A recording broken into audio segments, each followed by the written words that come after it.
একটা বান্দার ইমানের চেক কিন্তু মসজিদে হয় না, তার চেক হয় হলো বাজারে, তার লেনদেনটা কেমন।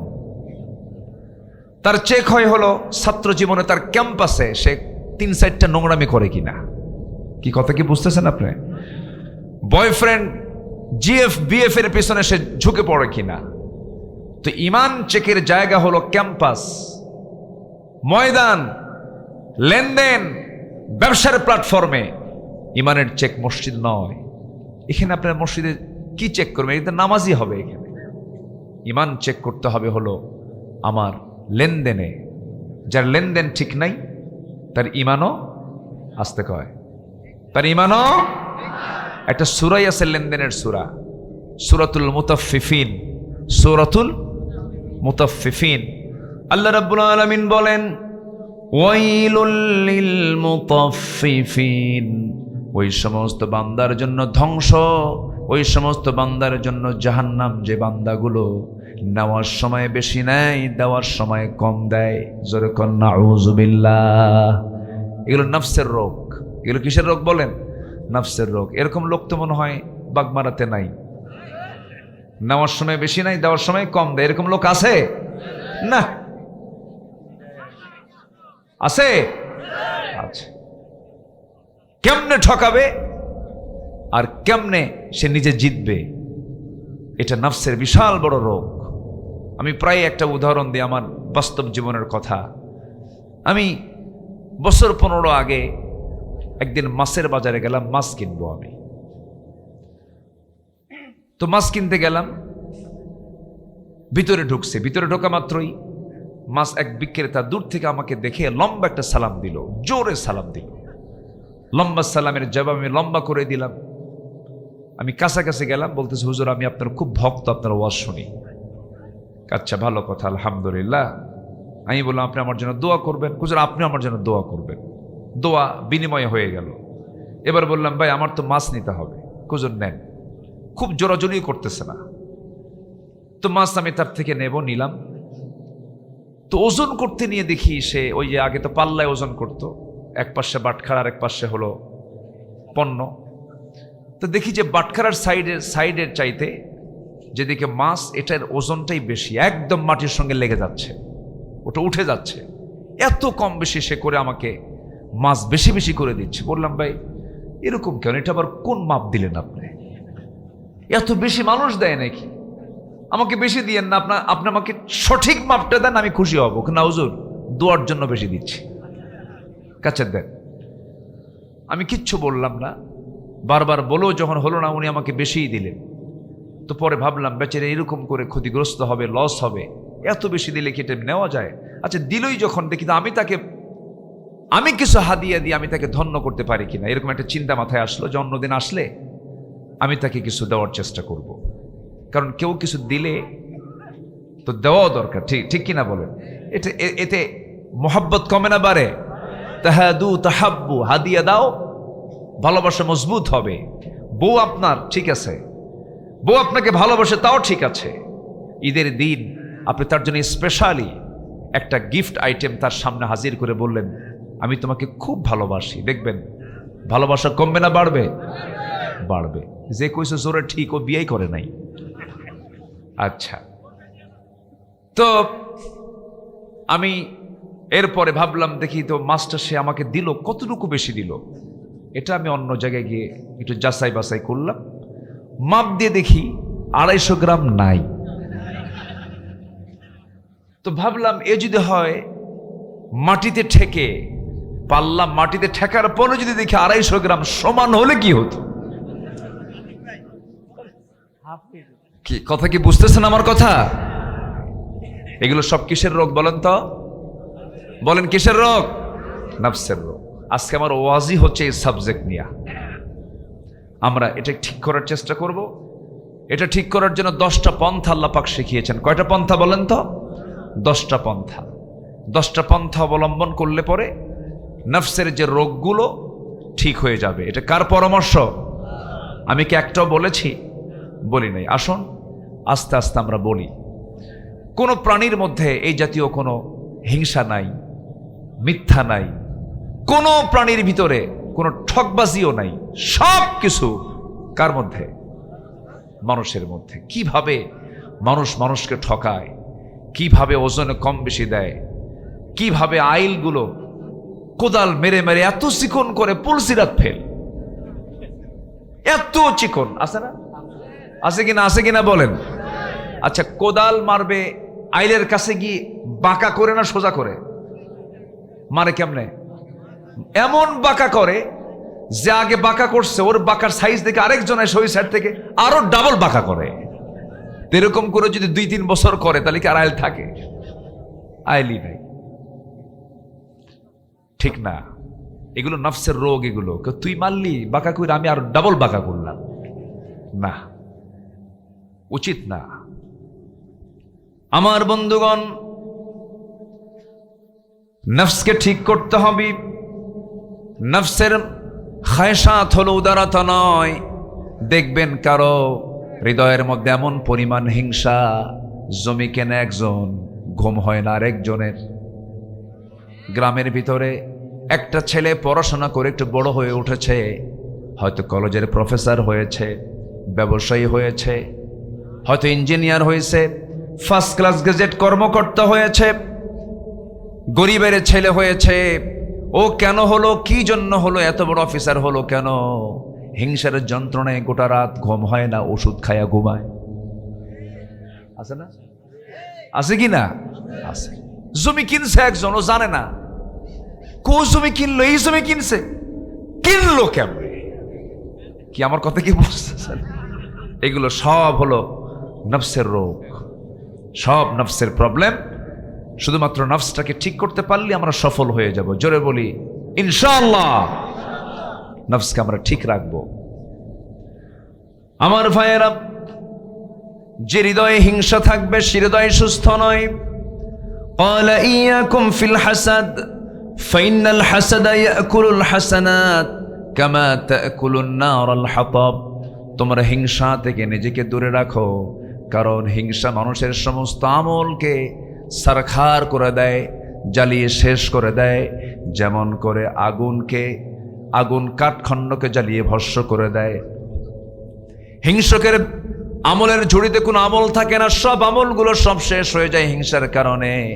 আল্লাহ রাব্বুল আলামিন সব বান্দার গুনাহ মাফ করেন, কিন্তু হিংসকের কোনো দোয়া গুনাহ আল্লাহ পাক মাফ করেন না।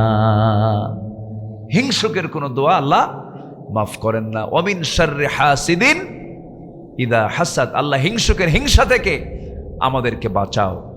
2-1 করে মাহফিল থেকে উঠে যাচ্ছে, কি এটা রাতের কারণে না কষ্ট হচ্ছে? আমি কি আলোচনা কন্টিনিউ করব? তো যাচ্ছে কেন 2-1 করে? ও চাপ। চাপ যদি হয় সমস্যা নাই, যান, একটু বলে যাবেন, একটু হাতটা তুলবেন, একটু ভালো হয়। চাপ তো বহু প্রকার। আমার দেশে দরবারে বসে হঠাৎ করে মাতব্বর থাকে না, কই গেছে, চাপে গেছে। কি চাপ? ঊর্ধ্ব চাপ, বিড়ি খাওয়া চাপ। এরকমও আছে না নাই বলেন তো? এটা একটা চাপ। হাই রে, বিড়ি খায় এ জাতি, ভাত বেশি খায় না বিড়ি বেশি খায়? তাহলে জাতীয় খাদ্য বিড়ি হওয়া দরকার। এত বিড়ি খায়। তো এই বিড়ি তামাক দিয়ে তৈরি, তামাক। এই তামাকের আবাদ এলাকায় হয় না? এলাকা হয়? বেঁচে গেছেন, ভালো। এই কালচারটা এলাকায় নাই, জীবনে না আসুক দোয়া করি।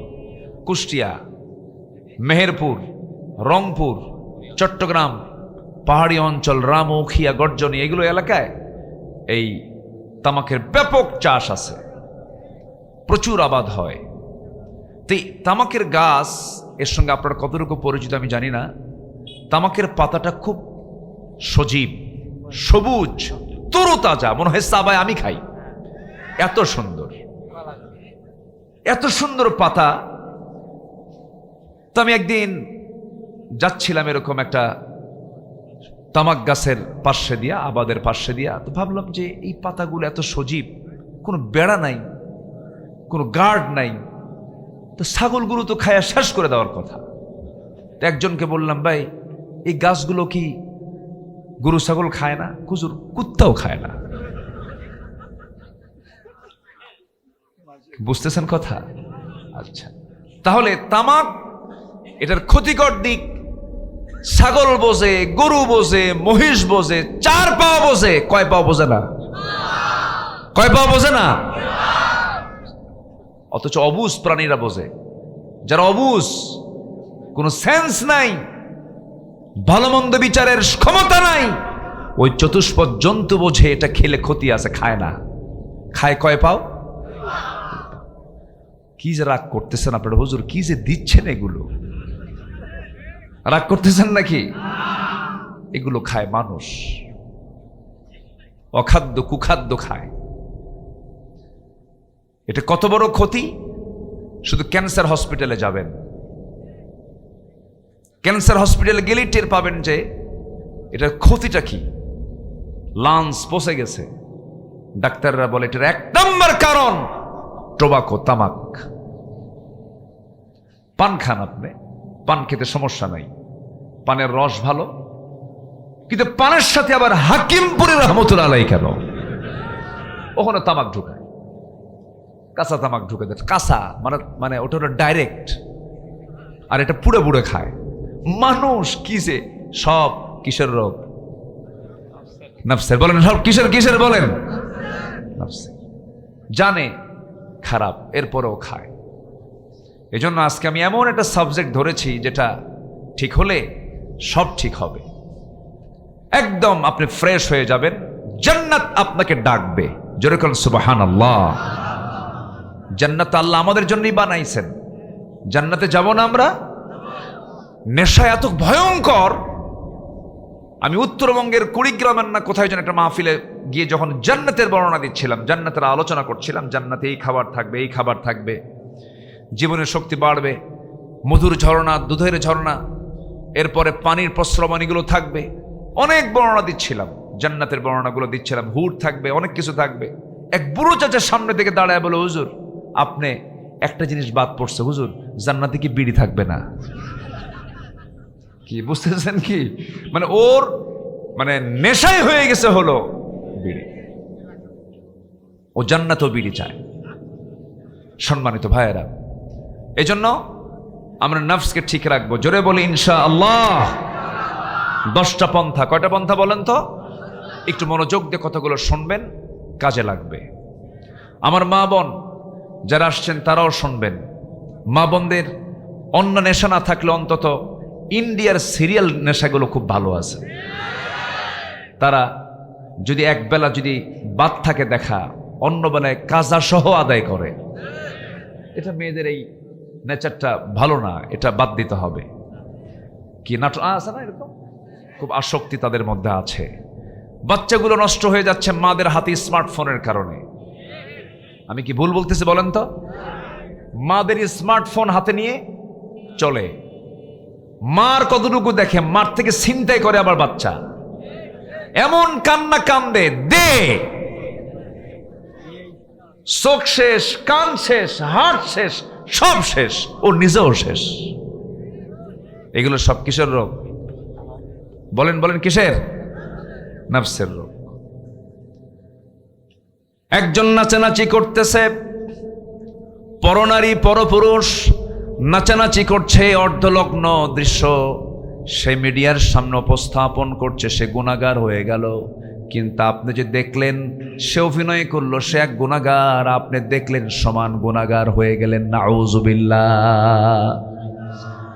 এই চোখের হেফাজত করতে হবে, এই কানকে হেফাজত করতে হবে, নফসকে হেফাজত করতে হবে, কুচিন্তা কুপরামর্শ সবকিছু থেকে নিজেকে পরহেজ রাখার চেষ্টা করতে হবে। এর জন্য 1 নাম্বার, নফসের শুদ্ধতার জন্য 1 নাম্বার হলো দিল থেকে খালেস হৃদয়ে তাকে তওবা করতে হবে। কি করতে হবে বলেন? তওবা করতে হবে। তওবা করার জন্য সারা জীবন আপনি প্ল্যান মাফিক আকাম কুকাম করে ভাবলেন 70 বছর বয়স যখন হবে তখন তওবা করব, তওবা করে আল্লাহর সামনে হাজির হব না। তওবার কোনো সময় সীমা নাই, তওবার কোনো বয়সের কোনো বয়স সীমা নাই। তওবা করার জন্য আমার আল্লাহ তাআলা বান্দাকে বারবার বলেছেন, আমার রাসূল বলেন, আমি রাসূল নিজে সারা দিনে 112 বেশি বার তওবা করি, জোরে বলি সুবহানাল্লাহ। আল্লাহ রাব্বুল আলামিন সুন্দর করে বলছেন, ইয়া আইয়ুহাল্লাযীনা আমানু তুবু ইলাল্লাহি তাওবাতান নাসুহা আসা রাব্বুকুম আন ইউকাফফিরা আনকুম সাইয়্যাতিকুম ওয়া ইউদখিলাকুম জান্নাতিন তাজরি মিন তাহতিহাল আনহার। জোরে বলুন আল্লাহু আকবার। তোমরা আল্লাহর কাছে তওবা করো, তওবার মতো তওবা তোমরা করো। তওবার মতো তওবা যদি করতে পারো, আল্লাহ রাব্বুল আলামিন বলেন তোমার সমস্ত সাইয়্যাতকে, সমস্ত গুনাহগুলোকে মিটায়া দিয়া আমি তোমাকে সুন্দর জান্নাত আমি তোমাকে উপহার দিয়ে দেব। জোরে বলুন সুবহানাল্লাহ। কিন্তু তওবা করবে কেমনে? তওবা তো করবে না, কারণ মদের দোকানদার। কিসের দোকানদার? মদের দোকানদার। ও তওবা করলে তো কাম হবে না, মদের দোকান আগে বন্ধ করতে হবে, ঠিক কি না? মদের দোকান দিয়ে কি তওবা করে লাভ হবে? বলেন লাভ হবে? সুদের দোকান খুলে কি তওবা করে লাভ হবে? সুদের দোকানদার তো বাগমারায় নাই, আছে? সুদের দোকানদার আছে, আছে। আবার হজও করে 36 বার। কয়বার? 36 বার। 36 বার হজ করে, দেশে ফিরেই বারবার শুধু বলে, জানো আমার এই হাত 36 বার আল্লাহর কাবার দরজা ধরেছে। সাবধানে কথা বল, আমি কিন্তু জান্নাতের ডিলার। কি কথা কি বুঝতেছেন আপনারা? আমার নবীজি জীবনে হজ করেছেন একবার।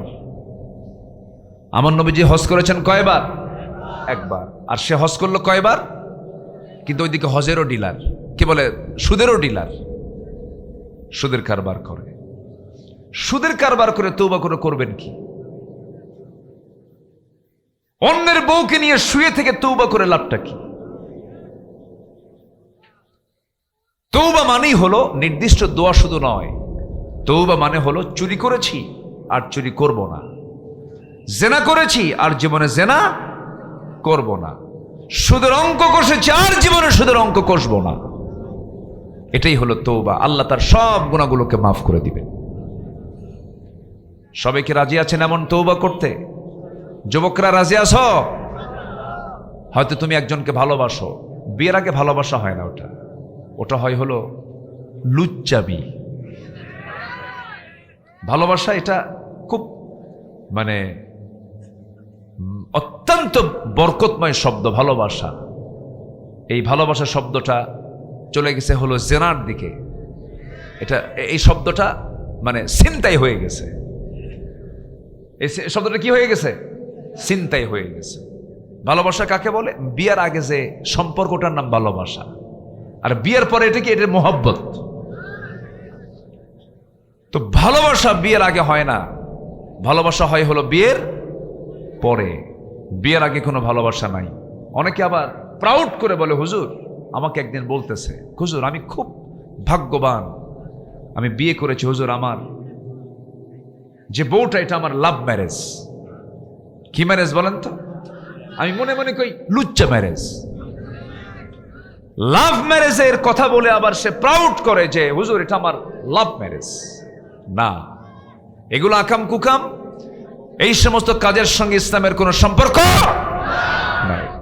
আমার কথায় মনে হয় মন খারাপ করতেছেন আপনারা। আমার বন্ধুগণ, তওবার মতো তওবা করতে হবে। এই জন্য সুদের দোকান দেওয়া যাবে না, মদের দোকানের লাইসেন্সধারী হওয়া যাবে না। আমার দেশে বহু হাজী সাহেব আছে যে হোটেল খুলে ফেলে, আবাসিক হোটেল, সেখানে নারী সাপ্লাই দেয়, আছে কি না? ওইদিকে হজ করছে 36 বার, এদিকে নারী সাপ্লায়ার। আমার বন্ধুগণ, এগুলো আগে বাদ দিতে হবে। আল্লাহর কাছে তওবা করার মাধ্যম হলো সমস্ত হারামকে বর্জন করতে হবে। একটু কান লাগান। গোটা পৃথিবীতে যত বিজনেস আছে এর মধ্যে ইসলাম, এই পৃথিবীতে কেন মানুষ চায় না একটা মহল, কেন ইসলামের বিরুদ্ধে তাদের যুদ্ধ ঘোষণা? এর কারণ আছে, গোটা পৃথিবীতে যে মাদক ব্যবসা আছে, এই ব্যবসার পরিমাণ বছরে হলো $321 বিলিয়ন, অস্ত্র ব্যবসা $100 বিলিয়ন, পতিতা ব্যবসা $110 বিলিয়ন, অবৈধ সোনা কারবারি $100 billion, computer games, casino, free fire, PUBG. দেখেন যুবকরা দেখছেন কিভাবে হাসে, সব বোঝে তো। এগুলোর পিছনে ব্যবসা হয় হলো $54 বিলিয়ন। এই মাদক, মদ, অস্ত্র, পতিতা, অবৈধ বাণিজ্যের বার্ষিক বাজার মূল্য প্রায় $2685 বিলিয়ন। তো এই ব্যবসার সঙ্গে যারা জড়িত তারা কি কখনো আল্লাহর জমিনের দিন কায়েম হোক, ইসলাম কায়েম করা চাবে? আমরা কি চাই? আজ থেকে আমরা কি চাই? আমরা কি চাই? আমরা যারা চাই, যারা মদের দোকান দিয়ে বসে আছে, ওরা কি আপনাকে ভালোবাসবে? ওরা আপনাকে প্রতিহত করার জন্য লাঠি নিয়ে দাঁড়া যাবে। আমরা কি চুপ মেরে থাকবো? লাঠি হাতে নেওয়াও ফরজ। আসতে কন কেন? মুসার হাতে কি ছিল? যেরকম মুসার হাতে কি ছিল? লাঠি ছিল। প্রয়োজনে লাঠি হাতে নিতে হবে। প্রয়োজনে নবীর সুন্নাহ অবলম্বন করে বাংলাদেশের প্রত্যেকটা দুর্নীতিকে, সমস্ত হারাম পন্থাগুলোকে সমাজ থেকে মূলোৎপাটন করার জন্য রাজপথে জীবন দেওয়ার মানসিকতা নিয়ে, জানমাল দিয়ে বাতিলের মোকাবেলা করতে হবে। রাজি আছেন কারা কারা? হাত উঁচু করে দেখান মুসলমান।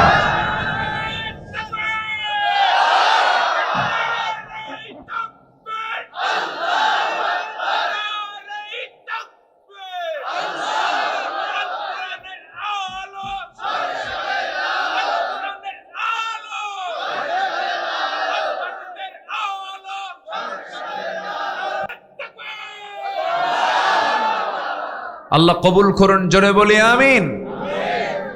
সম্মানিত ভাইয়েরা, সম্মানিত বন্ধুগণ, তাহলে 1 নম্বর কাজ হলো আমরা তওবা করব। কার কাছে? আল্লাহর কাছে।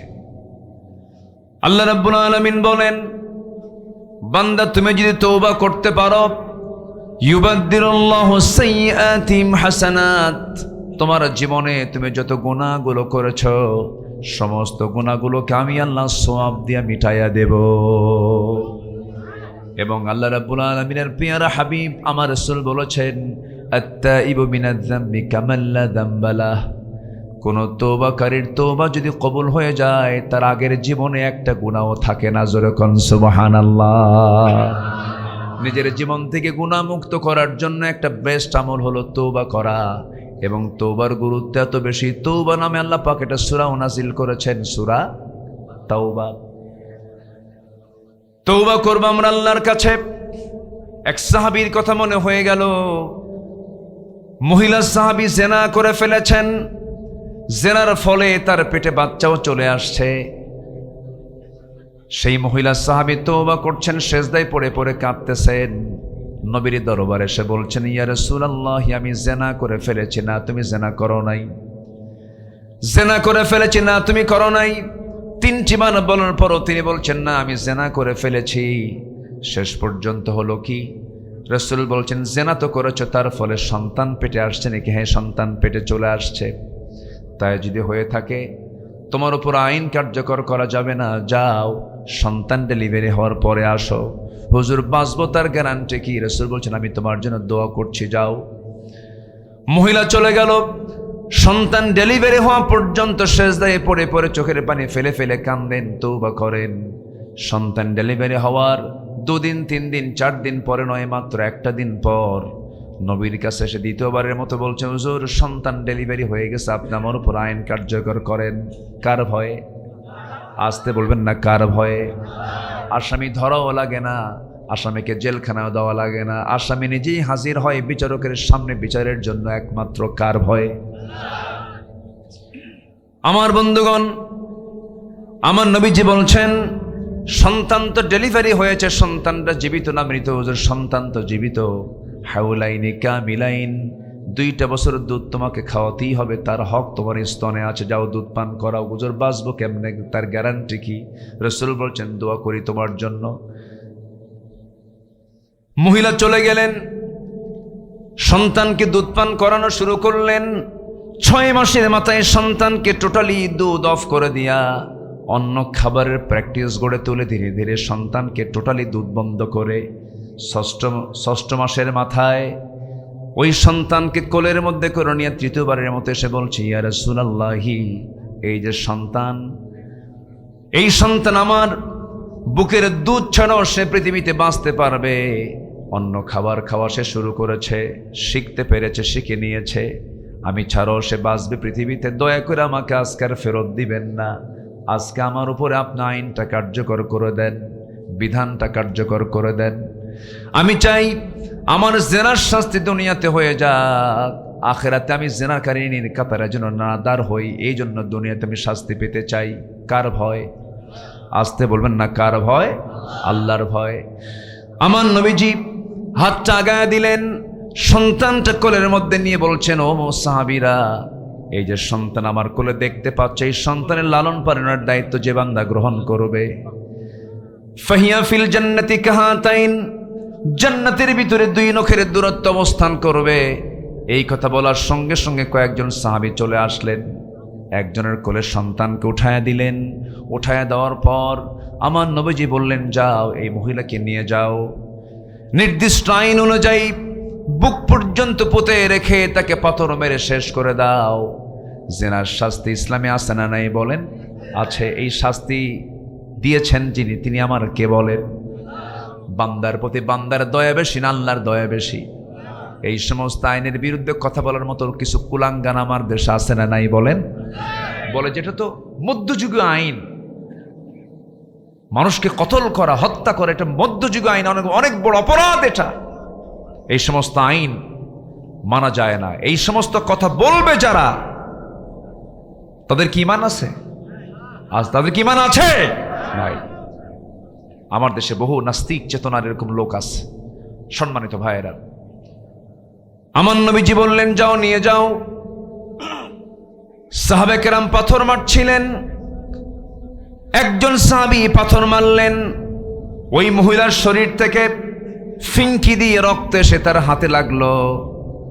সাইয়েদনা আলী রাসূলকে এসে বলছেন, ইয়া রাসূলুল্লাহ, আমরা যখন তাকে পাথর মারছিলাম তার শরীর থেকে কয়েক ফোঁটা নাপাক রক্ত আমার গায়ে এসে লাগলো। রাসূল বলছেন, তুমি কার রক্তকে নাপাক রক্ত বলো?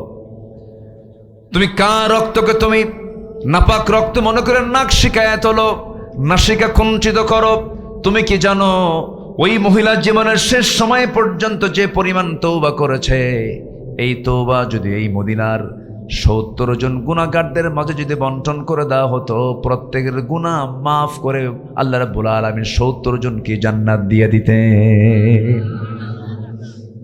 আমার নবীজি বলছেন, যা হয়েছে হয়েছে, আর কিছু বলতে যেও না, জানাজার আয়োজন করো। ওই মহিলার জানাজার দায়িত্ব আমি কারো কাঁধে চাপায়া দেব না। আমি রাসূল ওই মহিলার জানাজার দায়িত্ব আমি রাসূল নিজে নিয়ে নিলাম। যেরকম সুবহানাল্লাহ। তওবার ফলাফল এমন হয়, আমরা তওবা আল্লাহর কাছে করব, চোখের পানি ফেলে ফেলে কাঁদবো, আল্লাহ অমুক রাত্রিতে, অমুক দিনের বেলা অমুক আচরণটা করেছি, অমুক ভুলটা করেছি, আল্লাহ মাফ করে দাও। জীবনে এমন জাতীয় কোনো অপকর্ম করব না। আপনার চাইতে দেরি আমার আল্লাহর মাফ করতে দেরি নাই। জোরে বলি সুবহানাল্লাহ। মাফ চাইবো কার কাছে? আল্লাহর কাছে। আমার ভাইরা, নাম্বার 2 হলো নফসকে শুদ্ধ করার জন্য সালাতের প্রতি যত্নবান হতে হবে, নামাজের প্রতি যত্নশীল হতে হবে, নামাজটা কন্টিনিউ করতে হবে। আমার কথা কি বেজার হচ্ছেন আপনারা? আপনি শুধু আমার কথা কিন্তু শুনছেন না, এই প্রযুক্তির কল্যাণে এই কথাগুলো শুনতেছে লক্ষ লক্ষ নয় কোটি কোটি মানুষ। সবার কাছে এই কথাগুলো চলে যাচ্ছে। দয়া করে আলোচনাটাকে কমপ্লিট করার জন্য আপনাদের সাহায্যের প্রয়োজন। একটু মনোযোগ দিয়ে কথাগুলো শুনুন।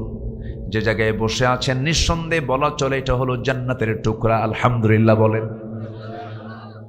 আর একটু আমাকে সময় দেন, 12:30 বেজে গেছে, আর কিছুক্ষণ সময় আমি নিতে চাই। একটু কানটা লাগান। 10টা পয়েন্ট বলি, আমি শেষের দিকে আস্তে আস্তে চলে যাচ্ছি। আলোচনার একটা হক আছে না নাই? বলেন আছে। হকটা আমাকে আদায় করার সুযোগটা একটু দেন। নাম্বার 2 হলো সালাতের প্রতি যত্নশীল হওয়া। যে ব্যক্তি সালাতের প্রতি যত্নশীল হবে তার নফসটা শুদ্ধ হয়ে যাবে, দেখবেন মুসল্লি দু প্রকার মসজিদে থাকে, কিছু মুসল্লি আছে সবার আগে যায় সবার পরে আসে, আবার কিছু মুসল্লি সবার পরে যায় সবার আগে আসে। এরকম মুসল্লি আছে না নাই? সবচাইতে ধৈর্যহীন মুসল্লি কোনটা? সবার আগে যে সেটা নাকি? সবার পরে যায় সবার আগে আসে, সে হলো ধৈর্যহীন মুসল্লি। নামাজ যদি একটু লম্বা হয়, নামাজ শেষে হুজুরকে বলে, হুজুর সূরা কি আর বড় পান নাই খুঁজা? ধমক মারে। রুকু লম্বা হলে পরে বিরক্ত হয়ে যায়। দিনের কাজে মজলিসে মাহফিলে বসলে গায়ে চুলকানি শুরু হয়ে যায়, ছটফট করে কেমনে তাড়াতাড়ি তাড়াহুড়ো করে বের হয়ে যাব। এগুলো হচ্ছে তার নফসের সমস্যা। সালাতের প্রতি যত্নবান হতে হবে। আমি তো মনে করি ইমাম নামাজ যত লম্বা করবে, যে প্রকৃত নামাজে সে তার মনের তৃপ্তি আরো বেশি পেতে থাকবে। যেরকম সুবহানাল্লাহ। 2019 সাল, করোনার একটু আগ দিয়ে, কোভিড-19 একটু আগ দিয়ে আমি হজে গিয়েছিলাম আমার আব্বা আম্মাকে সাথে নিয়ে। হজের সফরে যাওয়ার পরে কোন এক ফজরে মসজিদে নববীতে মদিনায় নামাজের জন্য গেলাম। ফজর নামাজ পড়তে গিয়েছি। একজন বৃদ্ধ ইমাম, মেবি আব্দুর রহমান হুজাইফা হবেন, 90 বছরের মতো বয়স। নামাজে দাঁড়ালাম। ফজর নামাজ শুরু হলো। ফজর নামাজ মাত্র 2 রাকাত নামাজ।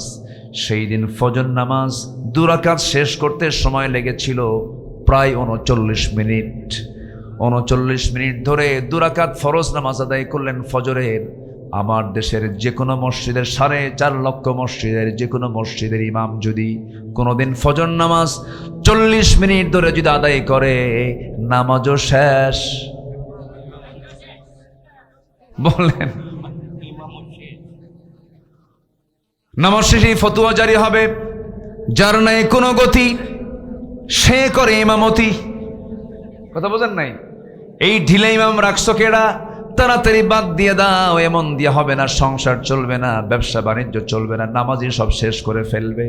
কিন্তু না রে না ভাই, হাজার হাজার বছর, কোটি কোটি বছর কবরে শুয়ে থাকতে হবে। আমার বন্ধুগণ, সে কবরে যাওয়ার আগে যার নামাজের ডিউরেশনটা বেশি হবে, আল্লাহ রাব্বুল আলামিন ওই কবরের জিন্দেগিতে আল্লাহ তার বান্দার জন্য সময় বের করে দিবেন। জোরে করুন সুবহানাল্লাহ। আমি সময় দেব কাকে? আর আল্লাহ আমাকে সময় দিবেন। আমি সময় দেব না, আল্লাহ আমাকে সময় দেবেন না। ফাযকুরুনি আযকুরুকুম, তুমি আমাকে স্মরণ করবে, আমি তোমাকে স্মরণ করব।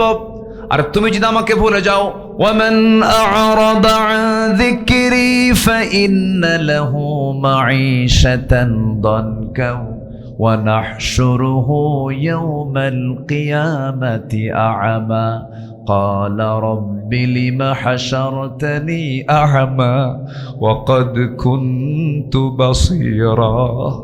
الله أكبر।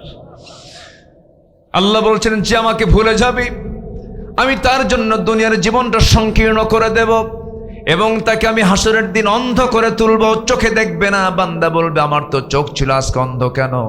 আল্লাহ বলবেন, আমি তোকে চোখ দিয়েছিলাম, আজকে তোকে অন্ধ করে তুলেছে। এর কারণ হলো দুনিয়ার জিন্দেগিতে তুই আমাকে ভুলে গিয়েছিলি, ও কাযালিকাল ইয়াওমা তুনসা, এই জন্য আজকে তোকে আমি ভুলে গেলাম।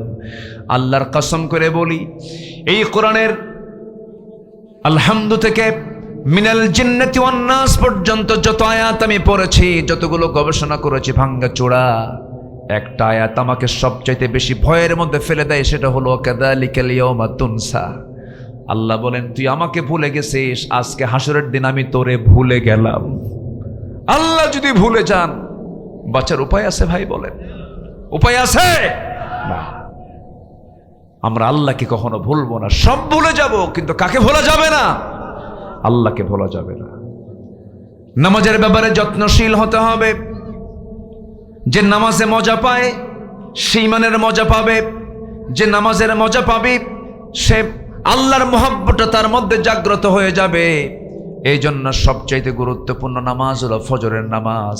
আর শয়তান সবচাইতে বেশি বাধাগ্রস্ত করে কোন নামাজে? বলেন, ফজর নামাজ। আমার দেশে সবচেয়ে কম মুসল্লি কোন নামাজে? বলেন, ফজর নামাজে। অথচ মানুষ বাড়িতে বেশি সময় কিন্তু ফজরের সময় থাকে। ফজরের ঠিক আগ মুহূর্ত, অর্থাৎ আজানের একটু আগে শয়তান প্রত্যেক বান্দার শিওরে চলে যায়, বিছানায় চলে গিয়ে তার পাশে বসে মাথার মধ্যে আঙ্গুল ঢোকায় দিয়া বলে আলাইকা লাইলুন তাবিল, তোমার রাত বড় লম্বা, ঘুমাও ঘুমাও। আলাইকা লাইলুন তাবিল। এরপরে শয়তান তিনটা গিট মেরে সেখান থেকে চলে আসে। রাসূল বলেন ওই শয়তানের বেঁধে দেওয়া তিনটা গিট যদি তোমরা ছুটাতে চাও তাহলে তোমাদের তিনটা আমল করতে হবে। আজান যখন শুনবে, আজান শোনার সঙ্গে সঙ্গে বিছনা থেকে পিঠটা সরায় নিবে, 1 নাম্বার গিট ছুটে চলে যাবে। ওযু বানায়া নিবা, 2 নাম্বার গিট চলে যাবে। এরপরে নামাজের নিয়তে মসজিদের দিকে রওনা দিবা, নামাজ শুরু করবে, নামাজটা শেষ হয়ে যাবে, 3 নাম্বার গিটটাও শয়তানের চলে যাবে। 24 ঘন্টা শয়তান তোমার কাছে আসার সাহস পাবে না। জোরে বলুন সুবহানাল্লাহ। দিন শুরু হবে কি দিয়া বলেন? কোন নামাজ দিয়ে বলেন? আরো জোরে। দিন শুরু হবে কোন নামাজ দিয়া? ফজর নামাজ দিয়া। যে বান্দা সূর্যের আগে উঠবে না, সূর্য ওঠার আগে যে বান্দা উঠবে না, যে বান্দা পাখি জাগার আগে জাগবে না, সে মানুষই না, সে মানুষই না। আছেন আমার দেশে কি বলেন তো, পাখি জাগে আগে না মানুষ জাগে আগে? পাখি আগে জাগে, সূর্য আগে উঠে পড়ে, মানুষ ওঠে না। ঘুম পাড়তে পারতে মোটামুটি মাত্র 11টা বাজে। এরকম আছে না নাই? এই স্টাইল কার স্টাইল জানেন? সারা রাত জেগে থাকে আর দিনের পালা বসে বসে ঘুম পারে। একটা প্রাণী আছে, আরেকটা প্রাণী আছে বলেন, সারা রাত জেগে জেগে থাকে আর সারা দিন ঘুম পারে। কে? কুত্তা। আছে না? এরকম আছে না? ওর কিন্তু দিনে ঘুমায় না, দিনে ঘুমায়, রাতে কি জেগে থাকে। এটা এই জন্য হারাম। হারাম হওয়ার এটা একটা কারণ। আপনি হালাল প্রাণীর দিকে যান, ছাগলটার দিকে তাকান, ও রাত করবেই না, সন্ধ্যা হওয়া মাত্রই ঘরে চলে যায়, সকালবেলা ঘুম থেকে ওঠে, মোরগ একদম ফজরের সময় ডাক দেওয়া শুরু করে, কুকুরু কু আল্লাহু আল্লাহু সুবহানাল্লাহ বলবেন না, ডাকে। সব হালাল প্রাণী তারা আগেই, সূর্য ওঠার আগেই তারা জেগে যায়। কার জিকির করার জন্য? শুধুমাত্র কে জাগে না? আস্তে করে, শুধুমাত্র কে জাগে না? মানুষ জাগে না। আজান হয়ে যায়, মসজিদে সুন্দর টাইলস করা মসজিদ, এসি লাগানো মসজিদ, বিশাল বড় গম্বুজ, আজান সব কানে কানে ঢুকে যাচ্ছে। আসসালাতু খায়রুম মিনান নাওম। কোনো মুসল্লি নাই। ফজরের সময় মোট মুসল্লি 5 জন। ওই 5 জনের ভিতরে 2 জন হলো ইমাম আর মুয়াজ্জিন। থাকলো কয়জন বলেন? 3 জন। এই 3 জন হলো ওই গ্রামের সবচাইতে 3 বুড়া মানুষ। 80 বছর পার হয়ে গেছে। যখন নামাজ শেষে বলা হয়, চাচা বুড়া মানুষ শীতের মধ্যে আসছেন কেন? না আসলেও তো হতো গো বাবা। আসতাম না, কিন্তু বুড়ি মরে গেছে, বুড়ি থাকলে আমরা আসতাম না। তাহলে ইমাম আর মুয়াজ্জিন চাকরির জন্য থাকে, আর 3 বুড়া বুড়ি নাই এই জন্য আসে। তাহলে মূলত মুসল্লি নাই। আমি কিন্তু বানায় বলতেছি না, বাস্তব কথাগুলো বলছি। লোক নাই মসজিদে, আবাদ নাই। পয়েস ঘোষের এই গ্রামে যে মসজিদটা আছে, আমি হলফ করে বলে যাচ্ছি, যেদিন আপনি দেখতে পাবেন জোহর আসর মাগরিব এশার চাইতে ফজরের মুসল্লি বেশি, মসজিদ ভরে গেছে, আল্লাহর কসম করে বলি এই গ্রামে কোনো ব্যভিচার, জেনা, বেপরদা, সুদ, মাদক একটাও থাকবে না। থাকবে না। আমি চ্যালেঞ্জ দিলাম, এটা চ্যালেঞ্জ দিলাম। পয়েস ঘোষের বাসিন্দা, গ্রামের বাসিন্দা কারা? হাত তোলেন। পয়েস ঘোষের গ্রামের বাসিন্দা কারা? হাত তোলেন। আচ্ছা, এই 10 জনই পয়েস ঘোষের লোকে 10-15 জন এইদিকে আছে না? ঠিক আছে, মাশাআল্লাহ মাশাআল্লাহ, ঠিক আছে, হাত নামান। পিছনে আছেন, ঠিক আছে, ভালো। এই যে যারা হাত তুললেন, এই সব হাতগুলো যারা তুলছেন তারা কি 3 বছরের শিশু? 3 বছরের শিশু? সবার উপরে নামাজ পড়া কি বলেন? আরো জোরে বলেন। আমার মনে হয় না হলেও 100টা হাত উঠেছে। এই 100 জন যদি আজকে পয়েস ঘোষের মসজিদে যদি ফজর নামাজে যায়, রেগুলার যদি 5 ওয়াক্ত নামাজ যদি মসজিদে পড়ে, এই গ্রাম থেকে শয়তান এমনি পালাবে। সিদ্ধান্ত কি নেওয়া যায়? আজ থেকে সিদ্ধান্ত কি নেওয়া যায়? ফজর পড়বেন কারা কারা হাত তোলেন? অনেকে হাত তোলে না, চিন্তা করে হুজুর কি বিপদে পড়লাম। হাত তোলেন না, আপনি হাত নামাজ পড়বেন না কেন? হাত তোলেন, জোরে বলি ইয়া আল্লাহ। আমাদেরকে ফজর, জোহর, আসর, মাগরিব, আয়েশা 5 ওয়াক্ত সালাত মসজিদে জামাতে আদায় করার তৌফিক তুমি আল্লাহ দিয়া দাও। জোরে বলি আমিন, আরো জোরে আমিন। হাত নামান। তখন আর পয়েস ঘোষ হবে না, তখন হবে পয়েস কি? হ্যাঁ,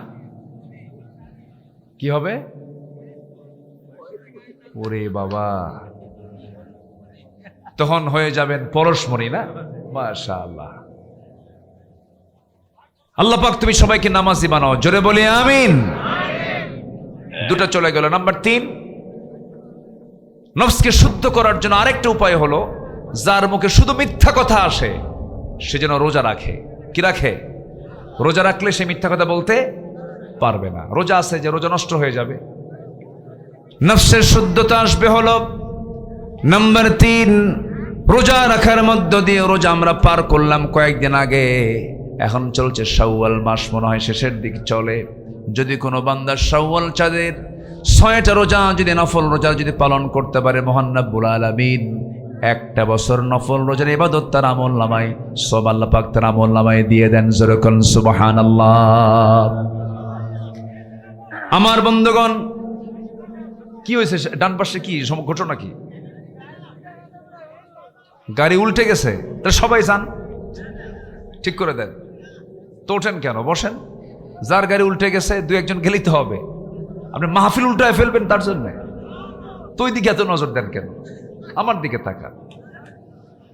নাম্বার 4 হলো আল্লাহর জিকির করা। আল্লাহ রাব্বুল আলামিন বলেন, আল্লাযীনা আমানু ওয়া তাতমাইন্নু কুলুবুহুম বিযিকরিল্লাহ আলা বিযিকরিল্লাহি তাতমাইন্নুল কুলুব। জোরে বলুন আল্লাহু আকবার। নাম্বার 5 হলো কোরআনের সাথে সম্পর্ক যারা বৃদ্ধি রাখবে, কোরআনের সঙ্গে সম্পর্ক যারা বৃদ্ধি করে ফেলবে, তাদের নফস কখনো শয়তানের দ্বারা আক্রান্ত হবে না। কারণ কোরআন তো এমন একটি কিতাবের নাম, যে ব্যক্তির হৃদয়ে কোরআন থাকে, যে ব্যক্তি কোরআন কিনের সাথে থাকে, শয়তান তার থেকে যোজন যোজন দূরে থাকে। এই জন্য কোরআন নিয়ে আমরা সর্বক্ষণ থাকবো। জোরে বলি ইনশাআল্লাহ। নাম্বার 6 হলো সেজদায় বেশি বেশি চোখের পানি ফেলে ফেলে কান্দা। সেজদার মধ্যে কান্নার জায়গা হলো সেজদার ভিতরে। আল্লাহ পাক সবচেয়ে বেশি খুশি হন বান্দা যখন সেজদার মধ্যে টাইমটা সময়টা বেশি ক্ষেপণ করে সেজদার মধ্যে যখন ডুকরে ডুকরে কান্দে, চোখের পানি যখন জমিনে পড়ে। যখন কোনো বান্দার চোখের পানি 1 ফোঁটা আল্লাহর ভয়ে ফেলতে পারে, আল্লাহ রাব্বুল আলামিন বলেন, বান্দারে 7 সমুদ্রের পানি দিয়ে জাহান্নামের একটা কিনারাও নিববে না, কিন্তু বান্দা আমার ভয়ে যদি 1 ফোঁটা চোখের পানি ফেলতে পারিস, 1 ফোঁটা চোখের পানি দিয়ে 7টা জাহান্নাম আমি আল্লাহ নিভায়া দিয়া তোর জন্য আমি আল্লাহ জান্নাত বাজেট পাস করে দেব। চোখের পানি ফেলবো আমরা কার ভয়ে? আল্লাহ রাব্বুল আলামিন বলেন, ইয়াখিরুনা লিল আযকানি ওয়া ইয়াবকুন ওয়া ইয়াজিদুহুম খুশুআ। জোরে বলুন আল্লাহু আকবার। নাম্বার 7 হলো হালাল রিজিক উপার্জন করব আমরা। হালালের ভিতরে বরকত বেশি, হারামের মধ্যে কোনো আরাম নাই। বনের সম্পত্তি আপনি মেরে খেয়েছেন, 2 কোটি টাকার বনের সম্পত্তি আপনি বনকে বুঝায় না দিয়ে বনের সম্পত্তি আপনি মেরে দিয়েছেন। কিন্তু আপনি একটা কথা জেনে রেখে দিয়েন, এই যে হারাম 2 কোটি টাকা আপনার পেটের মধ্যে আপনি তুললেন, বনকে দিলেন না। আল্লাহর ক্ষমতা এমন ব্যক্তিও আছে পৃথিবীতে, চিকিৎসা করতে করতে তার সমস্ত সম্পদ শেষ। আছে না নাই? আপনি দিলেন না, আপনি হারাম খেলেন, হারামের কোনো আরাম নাই। ওইদিকে আপনার পেটের মধ্যে এমন একটা অতিরিক্ত গোশত হবে, টিউমার। অতিরিক্ত গোশত কি? এমন একটা টিউমার হবে, বনের সম্পত্তি মেরে খেয়েছেন 2 কোটি, আর সামান্য টিউমারের দাম হলো 5 কোটি। আরো কয় কোটি বেশি বলেন? ওই 2 কোটি না দেওয়ার কারণে আরো 3 কোটি টাকা সব শেষ, আমও শেষ, কি কি কি সালাও শেষ। হারাম দিয়ে যেটাই করবেন সব ধুয়ে মুছে সাফ হয়ে যাবে, কিছুই থাকবে না আপনার, সব শেষ হয়ে যাবে। সালমান এফ রহমান নাপার মালিক, কিসের মালিক?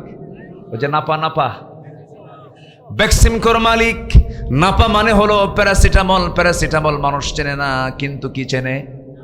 নাপা চেনে। এত বড় ব্র্যান্ড একটা কোম্পানি, হাজার হাজার কোটি টাকার মালিক হওয়ার পরেও শীত হয়ে পড়ে আছে কোথায়? কোথায়? পালাতে চাইছিল, দাড়ি কাটছে, পালাতে চাইছিল, পাঞ্জাবি খুলছে, পালাতে চাইছিল, পাজামা খুলে লুঙ্গি পড়ছে, গেঞ্জি পড়ছে, শেষ পর্যন্ত কোস্টগার্ড তাকে ধরে ফেলেছে। আইন মন্ত্রীকে বলে, আইন মন্ত্রী আপনাকে চিনছি স্যার, চলেন থানায় চলেন। আমি তো একা আসি না, আমার সঙ্গে আরেকজন আসছে। কে? কই যে তাকায় দেখো, কি সেনা তো যায় না, কোটাই দরবেশ দেখ। আমার বন্ধুগণ, সব টাকা বিফল, হারাম, কোন আরাম নাই, সম্মান থাকবে না, ইজ্জত থাকবে না, সব শেষ হয়ে যাবে। এই জন্য আমরা, আল্লাহ পাক বলছেন হালাল রিজিক তুমি উপার্জন করো, আমি আল্লাহ তাআলা হালাল রিজিকের জন্য তোমাকে জান্নাত আমি তোমাকে দান করব। নাম্বার 8 হলো মিথ্যাচার, গীবত বর্জন করতে হবে। মিথ্যাচার করা যাবে না, গীবত করা যাবে না। মিথ্যা বলার দিক থেকে আমার দেশের জনগণ বেশি মিথ্যা কথা বলে না, নেতারা বেশি মিথ্যা কথা বলে? বলেন বলেন বলেন। নির্বাচনের আগে বলল আপনারা এই জায়গায় দিবেন, পরে কয় মানি না। আছে কিনা? আছে কিনা? আছে কিনা? এই যে প্রতারণা, এই যে মিথ্যাচারিতা, বললাম একটা করলাম আরেকটা, এটার নাম রাজনীতি না, এটার নাম হলো নোংরামি। এই সমস্ত আচরণগুলো করবে যারা, আল্লাহ বলছেন এই সমস্ত সবচেয়ে বড় রোগ হলো এই সমস্ত রোগগুলো, গীবত করা যাবে না। দেখবেন অনেক বুজুর্গ লোক আছে, নামাজ পড়ে, রোজা রাখে, হজও করেছে, জাকাতও দিয়েছে, দান সদকাও করে, হাতের মধ্যে একটা তসবিহ নিয়েই থাকে। আছে না এরকম? আছে না? এরকম করে ঝাঁকায় আবার, মানে বুঝাচ্ছে আমি জিব্রাইল নাজিল হয়েছে দুনিয়াতে। আছে কিনা বলেন? আছে। কিন্তু এত বড় বুজুর্গ হওয়ার পরেও দেখবেন চার দোকানে বসবে, বসার পরে ঘন্টার পরে ঘন্টা নিজের দোষ না খুঁজে বের করে বলবে, তুমি কি জানো অমুকের বাড়ির একটা মেয়ে আছে, অমুকের সাথে বের হয়ে গেছে, ওর ওকাম কুকাম করে বেড়ায়, এই সমস্ত কাজগুলো করে বেড়ায়, এই সমস্ত কথাগুলো হোটেলের মধ্যে বসে বসে গল্প করছে। তার কি সওয়াব হয় না গুনাহ হয়? বলেন বলেন, কি হয়? গুনাহ হয়ে যায়। এই গীবত চর্চা যারা করবে, নফস তাদের কখনো শুদ্ধ থাকবে না, নফসের পরিশুদ্ধতা আসবে না, এগুলোকে বর্জন করতে হবে। নাম্বার 9 হলো অহংকার থাকা যাবে না। একটা বিষয় লক্ষ্য রাখবেন, যখন কোনো বান্দার মধ্যে আপনি অহংকার দেখবেন, ভাববেন ওর মরার সময় এসে গেছে। একটা প্রাণী আছে, পাখা গজালে মরে যায়। কি পোকা? কি পোকা? ওই পোকা ভালোই থাকে, কোনো সমস্যা নেই, কিন্তু যখনই পাখা গজায় কিসের কাছে যায়? আগুনের কাছে চলে যায়। পাখা গজালেই সে বোঝে যেখানে গেলে মরবে, এরপরে সে দৌড়ায় সেখানে চলে যায়। যখন দেখবেন অহংকারের পোকা, যখন পাখা গজায়, একদম সোজা অহংকারের ঠেলায় মামুবাড়ি দিল্লি গিয়ে বসে থাকতে হয়। অহংকার করা যাবে না, 2041 বলা যাবে না, 2021 বলা যাবে না। এই প্রাউড গুলো করবেন যারা, অবশ্যই তারা ধ্বংসের একদম শেষ স্তরে পৌঁছে যাবেন। আত্মগরিমা করা যাবে না, আমি করছি, আমার বাপ করছে, আমার স্বামী করছে, আমার ভাই করছে, কেউ করে নাই। এরকম আছে না? এরকম আছে না? আছে। আমার বাপের দেশ, আমার বাপ স্বাধীন করছে, আমার সব কইছে কিনা? কোন কইছে কিনা? বলছে। আত্মগরিমা এগুলো করা, এগুলো আল্লাহর দান, আল্লাহ দিয়েছেন। এবার আল্লাহর ফয়সালা শুধু আল্লাহর দিকে দিতে হবে। যে ব্যক্তি আল্লাহর জন্য হবে, আল্লাহ তার জন্য হয়ে যাবেন। কি কথা ক্লিয়ার? যে ব্যক্তি বলে আমার, এগুলো আমার আমার, এটা অহংকারী। বলতে হবে এটা আল্লাহ দিয়েছেন, আলহামদুলিল্লাহ। সন্তান 4টা ছেলে আল্লাহ আমাকে দিয়েছেন, আল্লাহ আমাকে এটা করেছেন, আল্লাহ আমার এটা করেছেন, আল্লাহই সব, আল্লাহই প্রথম, আল্লাহই সব কিছু। ওই বান্দা হচ্ছে আল্লাহর কৃতজ্ঞ বান্দা। জোরে করেন সুবহানাল্লাহ। সর্বশেষ যে সাবজেক্ট নিয়ে আমার আগের মেহমান রাশিদুল ইসলাম ভালো আলোচনা করেছেন। আমি যখন এসে বসি, হাজির হই, তখন উনি আলোচনায় ওঠেন। আমার অনেক ছোট, অনেক জুনিয়র আমার। তো উনি যে সাবজেক্ট নিয়ে কথা বলেছেন তাকওয়ার উপরে, এই সর্বশেষ হচ্ছে তাকওয়া অর্জন করা। অর্থাৎ তাকওয়া মানে হলো বেঁচে থাকা। কি বেঁচে থাকা? সকল হারাম থেকে নিজেকে গুটিয়ে রাখা। এই অর্জন যারা করবে সে নফসের শুদ্ধতা অর্জন করতে পারবে। এই 10টা বিষয় আল্লাহ পাক আমাদের জীবনে আমল করার তৌফিক দান করুন। আমি বাংলাদেশের যত থানায় গিয়েছি, যতবার গিয়েছি, আমার মনে হয় সবচাইতে বেশি আমি যে থানায় বেশি মাহফিল করেছি তার নাম হলো বাগমারা। আমি প্রচুর এসেছি, এরপরেও আপনাদের তীব্র ভালোবাসা, তীব্র আকাঙ্ক্ষা আমাকে মুগ্ধ করে। আমি খুব আনন্দিত আপনাদের এই ভালোবাসা, মুগ্ধতায় আমি চিরকৃতজ্ঞ আপনাদের কাছে। বাগমারার মানুষ ইসলাম প্রিয়, বাগমারার মানুষ দিন প্রিয়। বাগমারার মানুষের ভিতরে একটা যোগ্যতা আছে, সেটা হলো যা বলে তা করে ছাড়ে। বলি আলহামদুলিল্লাহ। মুনাফিকি ভাবটা আমি একটু কম পাই আপনাদের আচরণের ভিতরে। আমরা তো চলাফেরা করলে, মানুষের মধ্যে চলাফেরা করলে টের পাওয়া যায়। আলহামদুলিল্লাহ। আল্লাহ আপনাদেরকে দ্বীনের জন্য কবুল করুন। জোরে বলি আল্লাহুম্মা আমিন। কিছু লোক তো থাকবেই খারাপ, কিছু আবু জেহেল থাকবে না? কিছু আবু জেহেল থাকবেন। খারাপ না থাকলে ভালোর মূল্যায়ন হয় না, খারাপ না থাকলে ভালোর মূল্যায়ন হয় না। এই জন্য কিছু খারাপ থাকবে, এটা স্বাভাবিক। আবু জেহেল যেখানে রাসূলও সেখানে, ফেরাউন যেখানে মুসাও সেখানে, নমরুদ যেখানে ইব্রাহিম সেখানে, হাবিল যেখানে কাবিলও সেখানে। এটাই পৃথিবীর নিয়ম। আল্লাহ তুমি বাগমারার প্রত্যেকটা ঘরকে ইসলামের দুর্গ বানায় দাও। মা বোনদেরকে দিন মেনে চলার তৌফিক দিয়ে দাও। স্বামীর অনুগত হওয়ার তৌফিক দিয়ে দাও। সমস্ত বেপর্দা থেকে হেফাজত করো। সারা সকল প্রকার অপসংস্কৃতি থেকে, সকল প্রকার ডিভাইসের আসক্তি থেকে মা বোনদেরকে, যুব সমাজকে তুমি আল্লাহ হেফাজত করো। মোবাইল দেখা, মোবাইল ব্যবহার করা জায়েজ না, আসে না নাই, যদি আপনি রাখতে পারেন তাহলে আপনি মোবাইল ইউজ করতে পারবেন। নচেত এটা ঈমান বিধ্বংসী একটা কামান বলা যায়। এটা মারাত্মক ভয়ঙ্কর জিনিস। কার বউ কি নিয়ে চলে যায় এই মোবাইল দিয়ে জানেন? কোন হিসাব থাকে না। আমি কি ভুল বলতেছি বলেন তো? ইনবক্সে ঢুকে যায়, মেসেঞ্জার, ইমো, লাইন, ভাইবার, কত লাইন দেখছেন। ইমো, মেসেঞ্জার, কি হোয়াটসঅ্যাপ, তারপরে ইনস্টাগ্রাম, কুড়িগ্রাম, কত কি। তো এই সমস্ত মানে ইনবক্সে আপনি নারীকে গিয়ে যদি আপনি ইনবক্সে নক করেন, কোন নারীর ইনবক্সে নক করা মানে তার বেডরুমে ঢুকে যাওয়া, মারাত্মক অপরাধ। এগুলো থেকে বাঁচতে হবে যুবকরা। আমি কথাগুলো তোমাদেরকে হয়তো বা ধাক্কা মেরে বললাম, কিন্তু ধাক্কা না দিলে তো সতর্ক হওয়া যায় না। আল্লাহ তুমি সবাইকে বোঝার তৌফিক দাও। জোরে বলি আল্লাহুম্মা আমিন। জি জি, সঙ্গীত সবই হবে। একটু বসেন। আমাকে তো পড়ন্ত বেলায় উঠায় দিয়েছেন, পড়ন্ত বেলা, শেষ বেলা। একটু মাঝের বেলা উঠায় দিলে খুব ভালো হতো। মানে শেষ রাত্রে ওয়াজ করা মানে কি জানেন? পাগলির সাথে ঘর সংসার করা, বুঝলেন? এই হচ্ছে অবস্থা। এখন এই যে আমার সামনে, আমি যখন আলোচনা উঠছে তখন থেকে দান আসা শুরু হয়েছে। যদি এটা শুরু করতাম, সামনে একটা লোকও পাইতাম না, সব চলে যেতেন আপনারা। কারণ আপনারা আলোচনা শুনতে এসেছেন, অনেক রাত হয়েছে। তো এটা তো একটা একটা করে যদি বলতে, যার যদি দোয়া করি প্রত্যেকের জন্য, তাহলে তো ফজরও হবে না, ফজরও পার হয়ে যাবে। এখন এটা কি করবো বলেন? আচ্ছা, আপনারা দিয়েছেন তো নাকি? এখানে একটা মাদ্রাসা নির্মাণ হয়ে, মাদ্রাসা কি নতুন? নতুন মাদ্রাসা, নতুন মাদ্রাসা আজকে এটা আমরা মাহফিলের মধ্য দিয়ে প্রকাশ হলো। বলি আলহামদুলিল্লাহ। এই মাদ্রাসাকে তুমি আল্লাহ কবুল করো। আচ্ছা, মাদ্রাসা বানানো হলো, কিন্তু ছাত্র নাই, কাম হবে? 1 নাম্বার হলো দোয়া। 1 নাম্বার কি বলেন? দোয়া। নাম্বার 2 হলো নিজের সন্তানকে মাদ্রাসায় দেওয়া। এই দুটো আগে লাগবে। আগে দোয়া লাগবে, এরপরে কি? ছাত্র লাগবে। নাম্বার 3 হচ্ছে এই প্রতিষ্ঠানগুলো পরিচালনার জন্য একটু লাউ, কদু এগুলো বেচে কিছু কিছু টাকা পয়সা, আমার মাদের ডিম বেচা টাকা, মাদের তো ডিম বেচা টাকার বরকত অনেক জানেন। মুরগি বেচার, ডিম বেচার টাকা যদি দেয়, এই বিশাল ব্যাপার। দানের দিক থেকে মহিলায় গিয়ে না পুরুষে গিয়ে? মহিলারা, ওরা যা থাকে তাই দিয়ে দেয়। আর পুরুষরা খালি হিসাব করে। পুরুষরা কি করে? হিসাব করে। মাদের মধ্যে দানের প্রবণতা অনেক বেশি। মহব্বতে কানের ফুলও দিয়ে দেয়, নাকের ফুল দিয়ে দেয়, কানের দুলও দিয়ে দেয়। এটা মাদের ভিতরে কিন্তু এই দানের প্রবণতাটা আছে। আল্লাহ তুমি এলাকার মাদেরকে মাদ্রাসা মুখী হৃদয়ে বানিয়ে দাও। জোরে বলি আল্লাহুম্মা আমিন। এই মাহফিল প্রত্যেক বছর হোক, সবাই চান কি আপনারা? সবাইকে আপনারা চান? তো এই মাহফিলটা প্রত্যেক বছর হবে, এর জন্য আমি শুধু একটা, যেহেতু প্রথম মাহফিল, মাদ্রাসার মাহফিল, আমি একটা মানে ভালো একটা জিনিস আমি আজকে উদ্বোধন করে দিয়ে যাচ্ছি।